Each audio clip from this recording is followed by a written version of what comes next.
I want to start by saying that one of the really attractive aspects of my field, which is classical archaeology, and perhaps for me the greatest one, is the capacity that it has to continuously produce news of the past. Archaeological materials are traces of actions that may or may not have found their way in the written record. And it is on the written record that history on a grand scale, by and large, continues to be written. Such traces may force attention instead to unexplored or underexplored areas or jolt us into a change of perspective. They have, in other words, the potential to disrupt or dramatically confirm and enrich existing reconstructions. So tonight, with this in mind, I want to look at a monument that it is a grandiose instance of such a trace of past actions, the so-called Acanthus column at Delphi. Piece by piece, can you see well enough? No? As you see in this photo, in this old photo of the excavation, in the years between 1893 and 1895, the French excavators of the sanctuary of Apollo Pythios at Delphi brought to light in the area north of the temple an amazing assemblage whose existence nobody has suspected. Pausanias, our principal guide to the site, does not mention it, nor does anyone else. Now you can see the upper section of what survives, reconstructed in the museum at Delphi. The original, which is now undergoing a virtual three-dimensional reconstruction, was 42 feet high.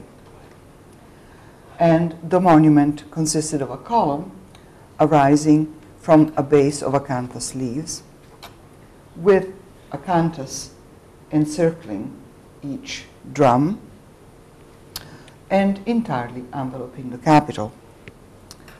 On top of the Capitol, and this is an important detail, on top of the Capitol is a shaft nearly 7 feet high, also covered with acanthus, which is centered over the drum, over the drums, but is narrower in diameter.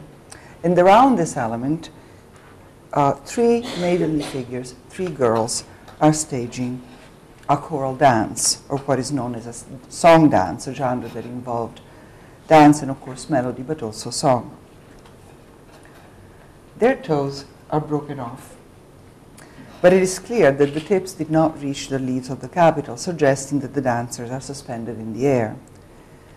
What they wear is not standard attire, but a particular costume, a transparent dress that reaches only to the knee, and on the head, a peculiar crown of thin, spiky elements. It is often remarked that their young faces have a somber, even sad expression. With their raised left hand, they supported a bronze tripod that rested upon the headdress. So I begin by sketching out a few points on which there is substantial agreement. In the interest of full disclosure, though, I should also say that every point continues to be very much debated. The column was built in the area northeast of the Temple of Apollo.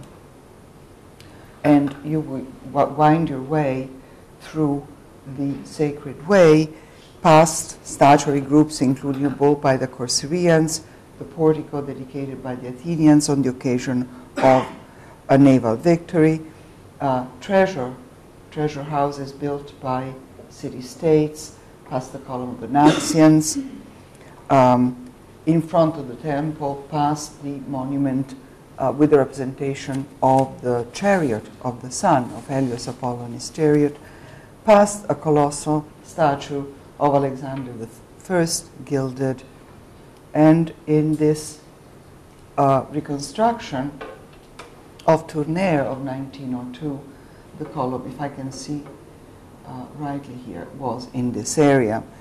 And I show this watercolor because it conveys a sense of the wealth and the importance of this Panhellenic international sanctuary among the Greek city-states this most important cult center with a forest of buildings and statues and other offerings that were dedicated to Pythian Apollo by private individuals, but also by Greek city-states and even foreign potentates such as Croesus. In the sanctuary was located the center of the earth, its navel, the omphalos. The oracle was consulted by legendary lawmakers such as Solon and Lycurgus, by kings and cities on matters of war and peace, and by city founders setting out to found colonies. The authority that Apollo's prophecies conveyed through the Pythia had a considerable influence on political developments throughout the history of the Greek polis. The column then took its place among other imposing dedications from people from seeking or acknowledging the god's favor on the occasion of a victory or a windfall or an oracle. Who set up this dedication and why? Further explorations in the area where fragments of the column had come to light in 1960s and 80s led to the identification of its base. On the base, there is a fragmentary inscription that mentions the Athenians. So the Athenians are probably the committants and the dedicators of the column. What the occasion might have been is a matter of conjecture. We know, however, that the relationship of Athens to Delphi at the time at which the column probably was erected was an especially close one. Pythian Apollo, says Demosthenes on his speech on the crown delivered in 330, is patros to the Athenian. He is the ancestral god of the city. The basis of such particular relationship of Athens to Delphi is much in evidence in myths of the primitive city under its early kings. There is the myth of Ion, the son of Apollo, and the Athenian princess Creusa, daughter of Erechtheus. Ion, who was raised in the sanctuary as a temple boy, and this was the subject of a tragedy by Euripides, probably staged around 411 BC. A second important myth of early Athens that involves Delphi is also set in the reign of Erechtheus, and was also the subject of a tragedy by Euripides, of which fragments survive. The subject of the play is the attack on Athens by the Eleusinian king Eumolpus, son of Poseidon, at the head of an army composed of foreigners from northeast Greece, the Thracians. The destruction of Athens was averted by an oracle of Apollo, who advised Erechtheus to sacrifice the youngest of his daughters, which Erechtheus did, and the city was saved. So these two are instances of myths that connect Apollo particularly to the city, to the primitive city. As to the date of the dedication of the column, the evidence, such as it is, points to the 330s before Christ. These years mark a turning point in the history of Greece, indeed of the Mediterranean, bringing to a head the hostilities between Athens and the expanding power of Macedon. This is a very complex and dramatic period for Athens, because in 338 BC, there is a landmark battle when Philip II of Macedon, the father of Alexander the Great, inflicts a crushing defeat at Chaeronea on the Athenian and Theban forces, and effectively gains control over the Greek city-states, except for Sparta. After Chaeronea, Philip II deals extremely harshly with the Thebans, and Athens faces the prospect of a Macedonian invasion and prepares for the invasion. But this never happens. In the end, Philip spares the city in an act of spectacular generosity that is still very poorly understood. To go back to the column, I wanted just to sketch a bit of background before turning to the column in particular. The column is a famous piece, a prime example of classical style in sculpture in the 4th century BC, and no doubt it is that. Its scale, the fact that it was most probably a public commission of the Athenian state, the beautiful quality of the carving all suggest that it was the work of a great sculptor, perhaps a sculptor whose name we know because it's mentioned in ancient sources. The name of Praxiteles, one such sculptor, has been insistently proposed, and the question of attribution is very much a live issue. By such means, the column finds its place in the history of ancient art, in the sequence of stepping stones in a path leading from the past to us. But besides and beyond being the object of art historical inquiry, the column bears witness to actions and events about which we're in the dark. Because in spite of many hypotheses, we lack direct information and persuasive explanations of precisely why it was erected, why it has the form it has, or what its significance might be with regard to the god of Delphi on the one hand, and to the Athenians who dedicated it on the other. So from this point of view, this monument is an excellent candidate for a kind of microhistory, or history from the bottom up, as somebody told me the other day, which in one unsympathetic definition is, and I quote, the detailed reconstruction and interpretation of a single episode or of a life, which but for the chance survival or documentation would have been lost. And this approach holds a certain appeal when it comes to archaeological finds, where chance survival is pretty much the rule. A distinctive feature of this kind of history is that it takes its object to hold clues as to the circumstances that brought it into being, and looks for a systematic way to sort out these fragmentary clues in order to generate a chain of conjectures that will lead to a plausible reconstruction of the event. The key words are conjectures, probable, credible, and that's what I have in mind. So in this perspective, I want to look at the Acanthus column, focusing on details in trying to recover some of the network of cultural constructs, practices, beliefs, and representations on which it relies. My attempt to come up with an explanation for this curious assemblage, as it has been called, moves along three separate but ultimately converging lines of inquiry. This combination is unique, but its constituent parts, the column, the pillar, the dancers, and the tripod, are not. They are found in other images and in other contexts, and these all together help pinpoint a certain range of associations and a certain semantic range. Breaking the monument down into components, first I will focus on the figure of the tripod surrounded by the dancers. Then I will turn to the image of the pillar atop the Acanthus column and trace it to visual and literary imagery to a landscape that evokes the foundation legends of the Delphi oracle. Next, I analyze the costume of the maidens and identify the dance that they perform here and in other representations on various objects. And finally, I turn to Athenian myths and the specific historical circumstances in an attempt to pinpoint the occasion for the dedication. So this is a bit of a roadmap. The tripod is, of course, a fixture of the Delphic sanctuary. It was seated on the tripod that the Pythia pronounced the oracles when she was possessed by the gods. By the god, the tripod belongs to Apollo, but the specific association of choral dancers with the tripod appears in a foundation legend of the Delphic sanctuary.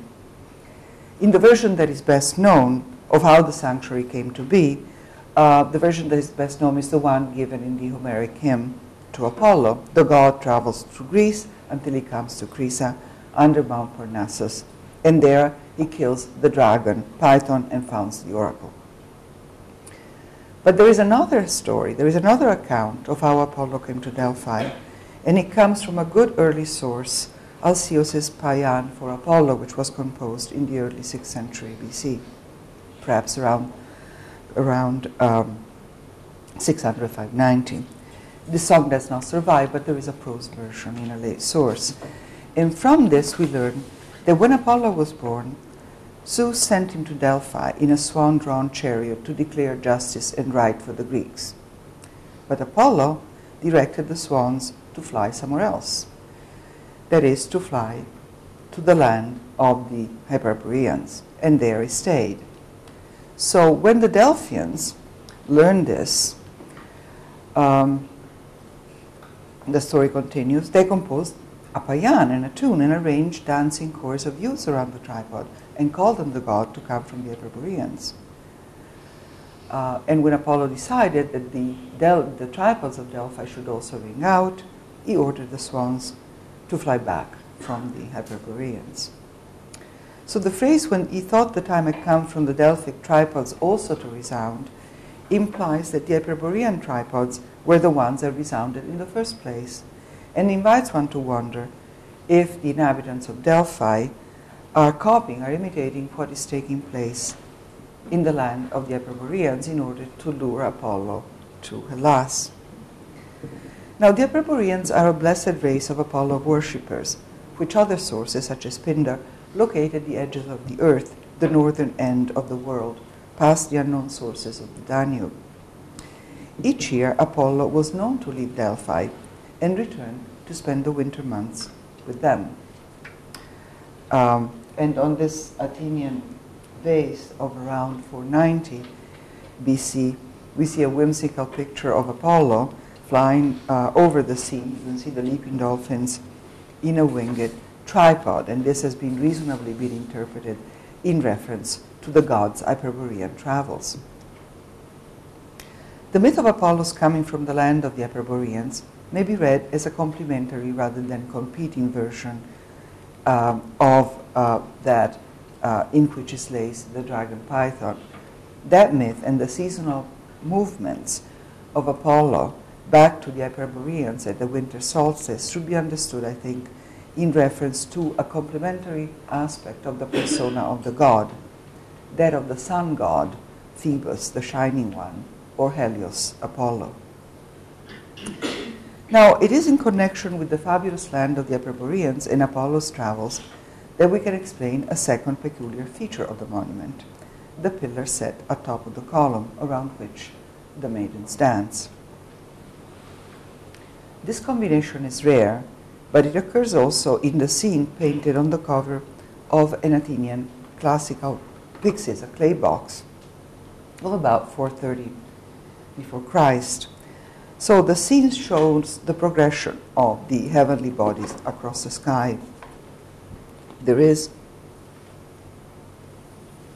winged knight leading a chariot at a gallop, and there is dawn, and there is the moon who rides on horseback, saddle side, as she normally does.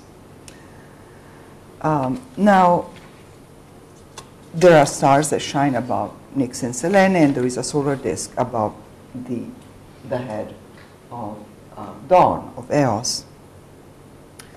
The figures, as you see, race towards a pillar that arises atop a Corinthian column. You can barely see the volutes in this position, in front of a clump of leaves that may be palm leaves.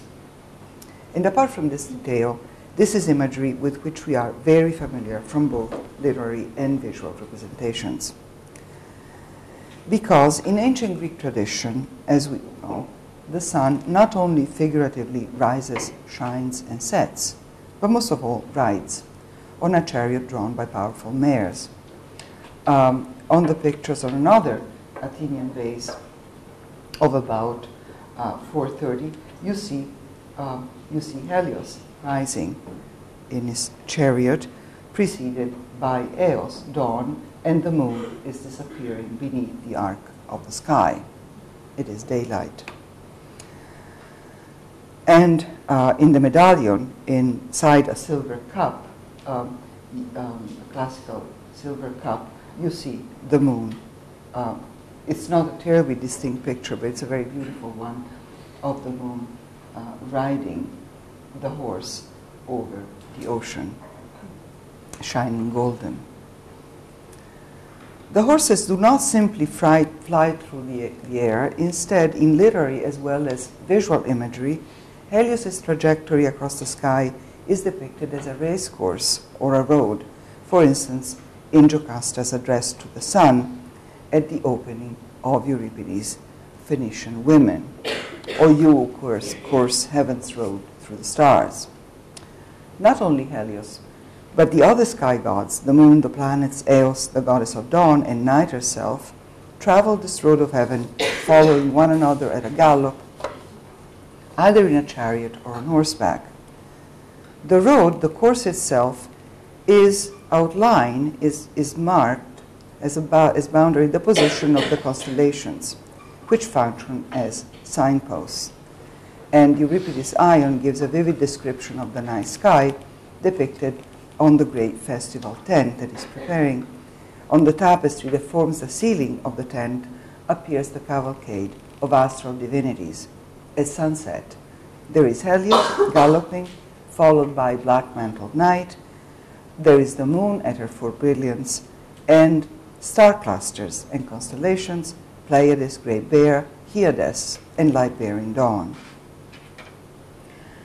In this passage, as in most extended descriptions of the sky at night, there is prominent mention of two allied star clusters, the Pleiades and the Hyades.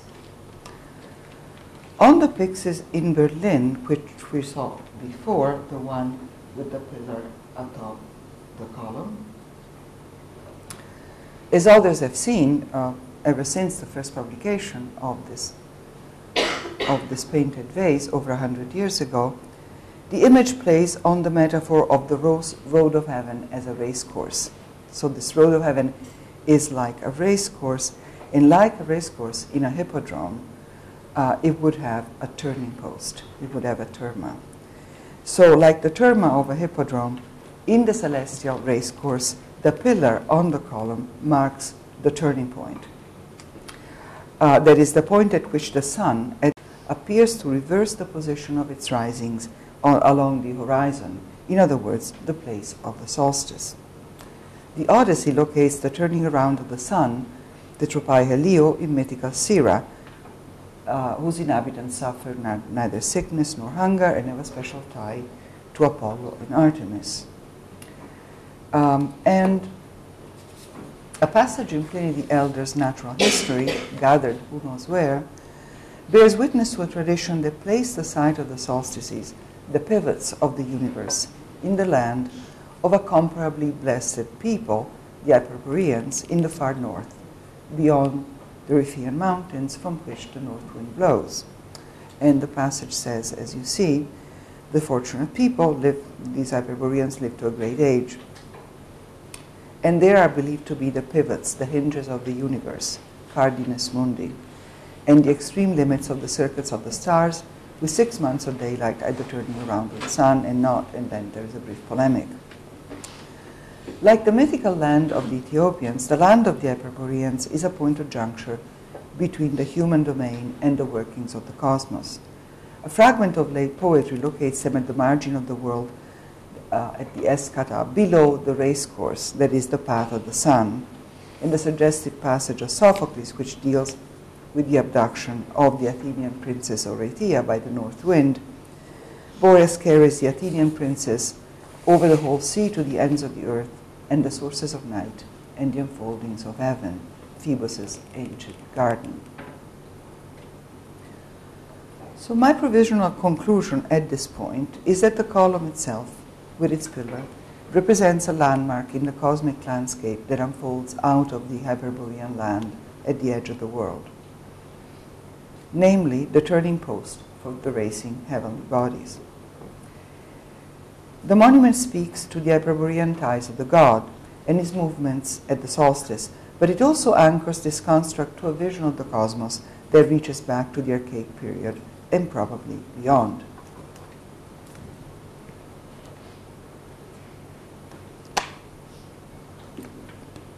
And I come now to the dancers themselves, finally. Crucial questions, most of all, are who are they and why do they dance?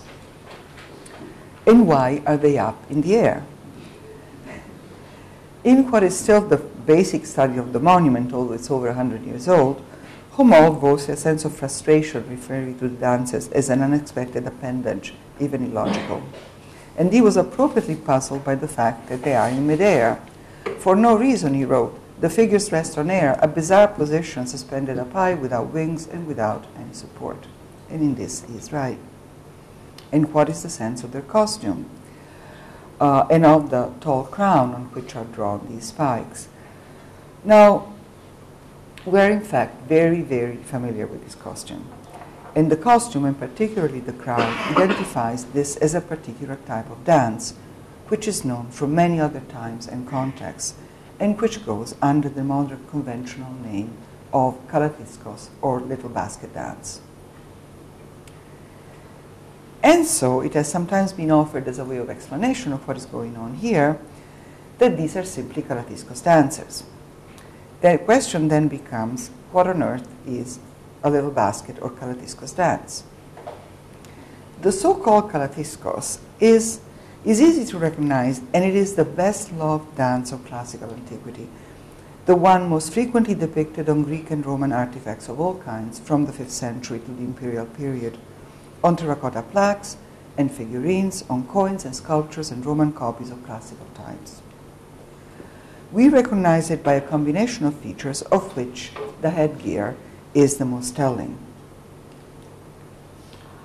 As regard dance steps, the typical position is en pointe, as in the figure on this classical relief in Berlin. In a few cases, as on the column, the dancer is in midair, the toes off the ground. I did not show you those because the fragments are so small, they're not very easily read. With some notable exceptions, the performers are imagined as young women and wear a dress that is shorter than the norm at or above the knee, as you see on this figure on a base of Roman date, who sports an especially elaborate crown. The type best attested for the headdress has indeed a calatoid or basket-like shape, slightly flaring out, more or less high. And this is an on which are drawn these spear-like elements. And this form is visible is best visible precisely on the dancers on the Acanthus column at Delphi. So I repeat, what on earth is a Karatiscos dance and how did it acquire its name? And in order to explain this, I'm forced to make a tedious but brief detour in a bizarre development in the scholarship. How did this dance acquire its name? It owes its name to a Russian scholar, Ludov Stefani, who in 1866 first brought together a body of representations of these images. And Stefani began with the observation that the characteristic headdress resembles particularly the sun's crown of rays. He then identified in the term kalatos, basket, a likely term for such a crown, one that referred to the shape of the sun's crown of rays metaphorically, much in the way that basket or kalatos might refer to the Corinthian capital. But the word allowed Stefani to connect the crown to a dance known only by its name, Karatiscos, or Little Basket Dance. The name appears in late compilations, in lexicographers, in Athenaeus, and compilers of various types. In this list, such as this, I quote, other figures are sword dance, basket dance, hip dance, horned owl, or owling, end of quote. In other words, we don't know what the basket dance is. Stefani's hypothesis immediately came under fire, and nowadays nobody believes that the headdress has anything to do with baskets. Some identify the spikes as palm or leaves or reeds, but the label Karatiscos dance has stuck with all that it suggests, giving us the impression that we know what we're talking about. Now I want to return to the observation with which Stefani's analysis began, that the dancer's head crown, kalatos, resembles a crown of rays, because I think that that is what it is, a piece of costume, and that as a piece of costume, it reproduces, it attempts to represent the radiance of stars. So I begin by comparing, for instance, the crown in the earliest surviving representation of a Karatiscos dancer on a terracotta relief of the early 5th century, and you see it here, with spikes arising from a thin fillet, to that of a representation of the sun, Helios, on a 4th century Rhodian coin. You see the spikes and you see the fillet. I think that this is plain to see. The narrow band may be understood as a halo. In archaic iconography, on Attic black figure bases, the luminosity of astral figures, Eos, Nyx, and especially the sun, Helios, is signified by a disk, sometimes rendered as concentric circles. We might look here at this early 5th century legitos of perfume jar, where you have the sun arising with the sun disk above his head, in between night and day, both of them labeled, and also with astral symbols above their heads. although not consistently in classical red figure painting and sculpture, the radiant disk disappears behind the head of the god and frames it, producing the familiar image of the nimbus, as in the sun on the blackest crater of the British Museum. It is instructive to look at the figure of Helios on the metope from the temple, from the Atenaion at Troy, where the rays emanate from a narrow halo surrounding the god's head and form two superimposed tiers that define, as it were, another double nimbus. In light of this, the typical form of the so-called Kalatiscos as at Delphi may be understood as a rayed halo, and an alternative equivalent rendering of the crown of freestanding upright rays, such as the ones on the terracotta relief and the Rhodian coin that I've just shown you. The crown of rays identifies in the dancers of the so-called Kalatiscos dance astral bodies, and that is as it should be. The dance of the stars in unison with cosmic harmony is a notion that has a long history in Greek thought and is commonplace, perfectly commonplace in literary imagery. As we have seen, the progression of the sky gods and the planets across the heaven takes the form of a journey on chariot or on horseback. The constellations have the job of being signposts. They mark the course of the road, and their movements are instead imagined as a dance. And indeed, in ancient Greek literature, the figure of stars in the night sky as dancing choruses occurs so often as to appear conventional. And among the poets, Euripides is particularly fond of this notion, to which he turns, for instance, in the Ion, the tragedy I mentioned before, where the chorus sings of the Eleusinian night ritual that takes place when Zeus's star-eyed sky, Asteropos, has begun its choral dance, Anachoreosen, and the moon dances. But the image of stars as dancers occurs as well in philosophical texts, as in a fragment of Critias, which speaks of the dance of light and night and the innumerable throng of the stars. And the Platonic Epinomis speaks of the nature of the stars as the fairest to behold, for they dance the fairest and most magnificent procession and choral dance of all the choruses in the world. All of this is well known, and none of it is controversial. Now, given the currency that the image of the dance of the stars has in poetic imagery, should we be surprised that it also occurs in visual imagery and arguably in live performances? The Pleiades and the Hyades in particular are often mentioned, and they are archetypal dancers. The Pleiades were the inventors of the choral dance and of the Panoukis, the all-night festival, which was performed at night under the starlit sky. And together with their sisters, the Hyades, they figure in the picture of the sky in the shield of Achilles in Euripides' Electra, Euripides again. The heavenly courses of stars, Pleiades, Hyades. Both constellations, or rather star clusters, Pleiades and Hyades, were important in early astronomy and keenly observed. They are small and faint, Aratus observes of the Pleiades in his astronomical treatise in verse. But they're important because Zeus charged them with the task of signaling the turn of the season. While their first morning rising, the heliacal rising, announces the arrival of summer, their first visible morning setting, the cosmical setting, announces the coming of winter.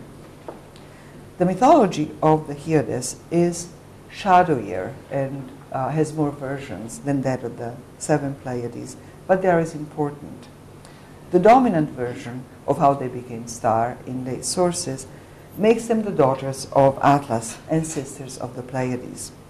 When their brother Hyas is killed by a lion, a number of the sisters, who would then be named after him, Hyades, mourns him and mourns him inconsolably until Zeus transforms them into stars. But there existed other versions of their translation to the heavens, and in Euripides we find a different, specific Athenian story to which I want to return. Now, if all of this is right, if the maidens on the columns represent stars, the underlying coherence of this assemblage of apparently disparate features, I think, becomes apparent. It appeals to Delphian legends and cult practices related to the seasonal movements of Apollo to and from the Hyperboreans. The pillar on the column marks the turning point in the ethereal racecourse situated in or in close proximity to the Hyperborean region. Around it, stars are imagined to carry Apollo's tripod aloft in their dance. The fact that they are stars suspended in the sky finally explains why the dancers are aloft around the pillar with the tips of their toes dangling well above the leaves of the Capitol. They're dancing on air. But it is in the myths of early Athens that we may find an explanation of the particular relevance of the Acanthus column not only to Apollo, but also to the Athenian dedicators. I pointed out at the beginning the important role that Pythian Apollo plays in democratic Athens in the late 5th and 4th century. And this is a role that is prominently pointed out in the context of the myth history of the primitive city, namely the story of Ion and the story of Erechtheus' defense of Attica against the invasion of Eumolpus. Like that of Ion, the myth of the daughters of Erechtheus represents a point of intersection between the foundation legends of early Athens and Delphian legends, and it was the subject of a tragedy of Euripides, the Erechtheus. Unfortunately, only fragments and a summary of its plot survive, which is as follows. As Eumolpus, son of Poseidon, mounts an invasion of Attica with an army of Thracians, King Erechtheus goes to Delphi to ask the god what he should do. Apollo replies in an oracle that if he sacrificed his daughter before the battle, Athens would be saved. With the full support of his wife Praxithea, Erechtheus does just that. The other two sisters, the two sisters of the youngest daughter that was sacrificed, die as well, because they had taken an oath to kill themselves if one of them was sacrificed. So by the end of the play, both Eumolpus and Erechtheus are dead. But thanks to Apollo's oracle, the city is saved. And the papyrus fragment of the play survived, and so we have Poseidon coming on stage, rattling the ground with an earthquake. Athena appears to restore order after the carnage, and she gives instructions to Queen Praxithea as to what should be done concerning the martyred girls and honors that are due to them in perpetuity. And the maidens are to be buried together, but Athena adds, their souls have not gone to Hades, for I have lodged their spirit, their pneuma, in the sky. The girls will receive cult as goddesses called hyacintids in an untrodden sanctuary, and play a crucial role in the defense of Attica. Should an enemy threaten, offerings of honey and water are to be made at their altar. The last broken lines of Athena's speech in the papyrus contain the word Hyades. Now let us put this together with a note found in a commentary to Aratus' astronomical treatise, which says, Euripides in the Erechtheus says that the daughters of Erechtheus, 3 in number, became the Hyades. So it is the Erectates, it is the daughters of Erechtheus, I think, that the dancing maidens atop the column represent, 3 maidens transformed in stars, performing the cosmic dance at the post around which Helios Apollo winds its course. And from that play comes another highly suggestive fragment, Zeugos Triparthenon, 3 maiden yoke. And long ago, a French scholar, Bousquet, read it as a reference to the Delphian dances. But he argued that it applied to another trio of Athenian princesses, the daughters of the first Athenian king, the snake-bodied Cecrops. But at the time when most scholars believed the column was dedicated, the 330s BC, it is not the daughters of Cecrops who are the poster children of Athenian devotion to the soil of Attica and spirit of self-sacrifice. It is the daughters of Erechtheus. In hindsight, the defeat of Thebes and Athens at Chaeronea can be seen as the catastrophe that marked the end of the Greek city-states and Athenian democracy and freedom. But in the 16 years between Chaeronea and the final defeat at Crannon in 322, Athens flourished. Under the leadership of the Athenian orator and statesman Lycurgus, all cults were restored, temples refurbished, the city engaged in major public construction projects, the likes of which had not been seen since the age of Pericles. To this period belongs the construction or reconstruction of the Athenian temple of Apollo Patros, to which corresponds a strengthening of ties with Delphi in various ways.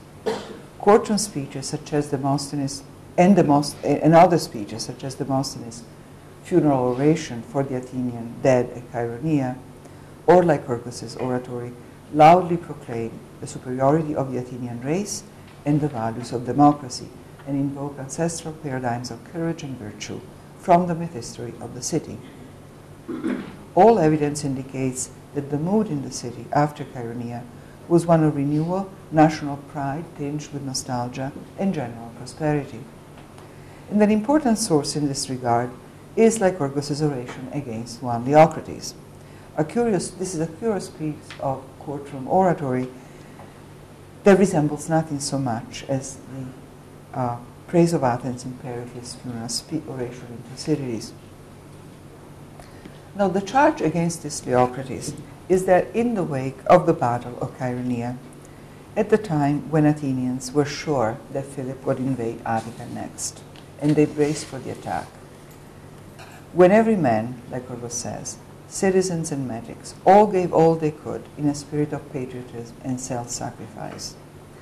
Then Leocrates, leaving his comrades unburied on the battlefield, took his money, his mistress, and household gods, and moved to Megara, only to return to Athens in 331, when things looked to be safe. The oration harps on the contrast between the patriotism that inspires great sacrifices and the cowardly self-interest amounting to treason that informed Leocrates' action. Remarkably, in drawing up examples of heroic behavior from the times past and of the punishment of the guilty, Lycurgus cites no less than 4 Delphic oracles. In each case, the story attests to Apollo's intervention on behalf of the city.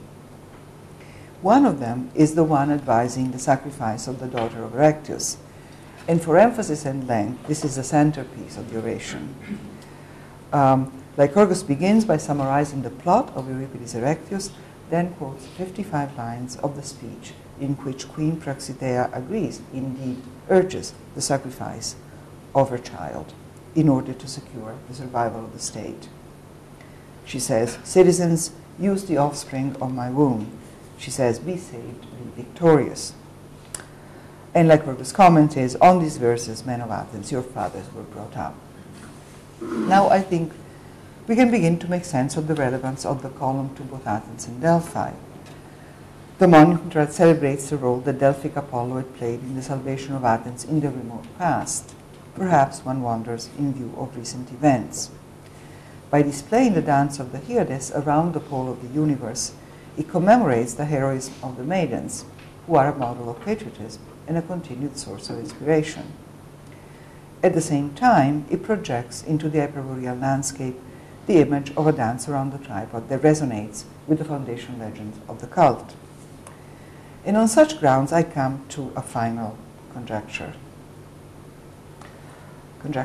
I stress. I take off from a clue provided by Lycurgus in his speech against Leocrates, namely the description at the beginning of the speech of the fear, of the terror that gripped Athens at the prospect of the Macedonian invasion, and the desperate measure by which its population planned to resist. As it happened, as I said before, Philip did not come, and actually dealt with Athens with extreme and puzzling leniency. Instead of invading Athens, he plans an expedition against Persia, which he did not get to complete. His son would bring it to completion. And about this expedition, we know that he consulted the Delphic oracle, because Diodorus reports this oracle as one of those cute Delphic oracles that are really tricky. So Philip asks, would he conquer the king of Persia? And the oracle says, the bull stands wreathed, the end is near, the one who would smite him stands ready. And of course the allusion is not to the king of Persia, but to the assassination of Philip II, which will follow soon. So we do not know how this unexpected turn of events, the turnabout that make the king desist from besieging Athens, came about. Certainly was unexpected by the Athenians, if Lycurgus is to be believed. The picture painted by this narrative, however, has suggestive analogies to the story of the sacrifice of the daughters of Erechtheus.